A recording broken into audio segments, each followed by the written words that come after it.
भरतपुर के बयाना से अब खबर, जहां रेलवे लाइन क्रॉस करते वक्त ट्रेन की चपेट में आने से निजी स्कूल के शिक्षक की मौत हो गई। सुबह रेलवे पार्क में घूमने जा रहे लोगों को रेलवे ट्रैक पर शव मिलने पर जीआरपी पुलिस को सूचना दी। जीआरपी पुलिस ने शव को कब्जे में लेकर पोस्टमार्टम के लिए मोर्चरी में रखवाया। रेलवे ट्रैक पर शव के पास मिले बैग में आधार कार्ड से मृतक की पहचान हुई। दिनेश कोलीपाड़ा बयाना निवासी के रूप में मृतक की पहचान हुई, जिस पर जीआरपी पुलिस ने परिजनों को घटना की सूचना दी।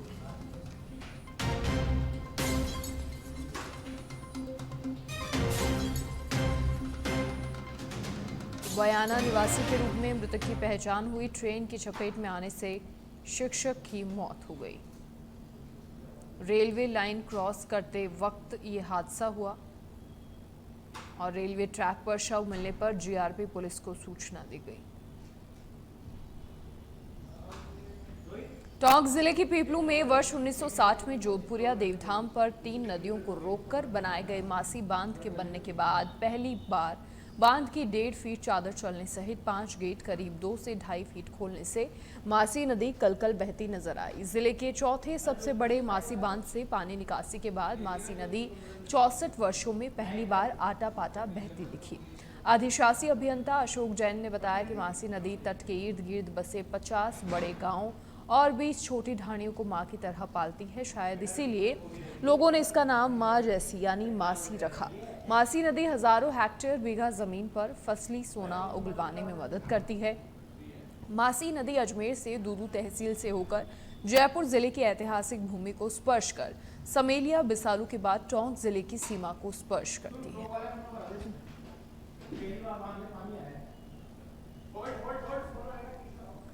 तो 10 फीट है मासी बांध की क्षमता और 1960 ईस्वी में इसका निर्माण हुआ था। पहली बार बांध में चादर चली है। हजारों हेक्टेयर बीघा भूमि फसली सोना उगलेगी और 1960 ईस्वी में मासी बांध का निर्माण हुआ था।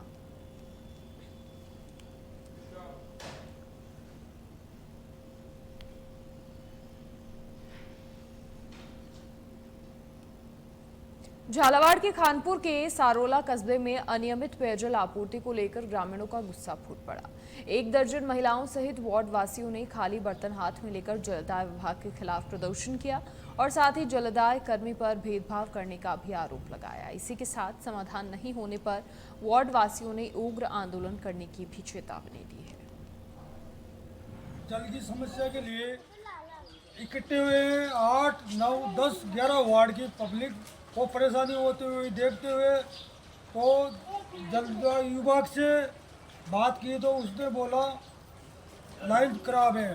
तो 3, 4, 5, 6, 7 वार्ड में जब इच्छा हो, जब सप्लाई करता है, जब मन मर्जी से काम करता है, 8, 9, 10, 11 वार्ड को पानी के लिए 3 दिन से इतनी परेशानी है, कोई सुनाई नहीं कर रहा।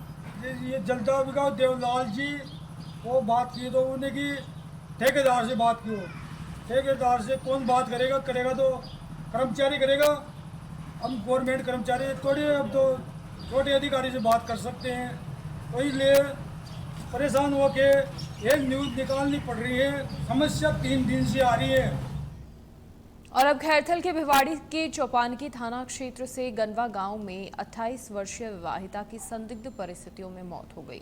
मौत की सूचना के बाद विवाहिता के गांव पहुंचे उसके पीहर पक्ष के लोगों ने ससुराल पक्ष के लोगों पर उसकी हत्या करने का आरोप लगाया है। वहीं ससुराल पक्ष के लोगों द्वारा पीहर पक्ष के लोगों पर हाथापाई और मारपीट करने के आरोप भी लगाए गए हैं। सूचना के बाद मौके पर पहुंची चौपानकी थाना पुलिस ने शव को अपने कब्जे में लेकर जिला अस्पताल की मोर्चरी में रखवाया। फिलहाल पुलिस जिला अस्पताल में मौजूद है और पूरे मामले की जानकारी जुटा रही है। अस्पताल परिसर में विवाहिता के पीहर पक्ष के लोग भी मौजूद हैं और पोस्टमार्टम की प्रक्रिया की जा रही है। आज दिन में गंडवा गांव का घटनाक्रम हमारे सामने आया था, जो चौपानकी थाने में है। तो एक महिला ने सुसाइड करने का मामला सामने आया था। मैं मौके पर गया था और लाश को हमने मोर्चरी में रखवा दिया है और अब पीएम पक्ष ने एक हत्या की रिपोर्ट दी है, वो हत्या की रिपोर्ट दर्ज की जा रही है और मेडिकल बोर्ड द्वारा पोस्टमार्टम किया जाकर जो भी अनुसंधान में आएगा वैसी कार्रवाई की जाएगी। सर मेरी चाचा की लड़की ही और गंडव गांव में थी और जिस 2013 में शादी हुई थी और जिस दिन से उसकी शादी हुई है उसी दिन से उसे दहेज के लिए और सारी चीज़ जो भी चीज़ मांगने की कोशिश करते सारी चीज़ उनके लिए दे भी दी हमने कई दफ़ा। वॉशिंग मशीन भी दी, फ्रिज भी दिया, 1 किलो कड़ा दिए, एक भैंस दी और फिर भी उनको मन नहीं भरा जी। आखिरकार ये है कि हमारी लड़की उसमें कल रात। और अब सिरोही के आबू रोड से खबर, जहां चनार गांव में हादसा हुआ। युवक की करंट की चपेट में आने से मौत हो गई। प्रजापति समाज के लोगों ने पीड़ित परिवार को आर्थिक सहायता दी। बच्चों के भविष्य को ध्यान में रखकर समाज ने एकजुटता दिखाई। जिला अध्यक्ष सहित बड़ी संख्या में समाज के लोग मौजूद रहे।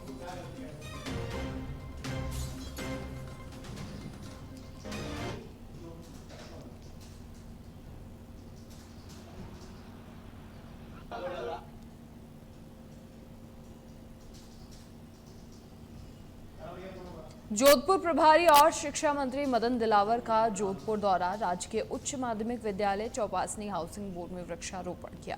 एक पेड़ मां के नाम अभियान और हरियाणा राजस्थान कार्यक्रम के तहत वृक्षारोपण किया गया। भाजपा पदाधिकारी और कार्यकर्ता भी मौजूद रहे। स्कूल प्रशासन और विद्यार्थियों की भी भागीदारी रही।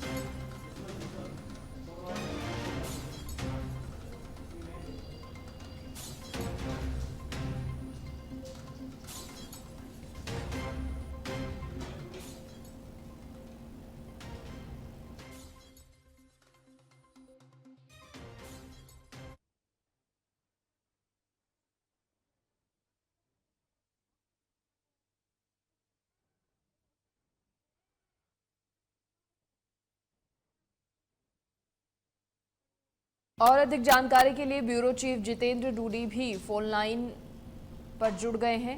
जितेंद्र, क्या कुछ पूरी जानकारी? भाजपा पदाधिकारी और कार्यकर्ता भी इस दौरान मौजूद रहे।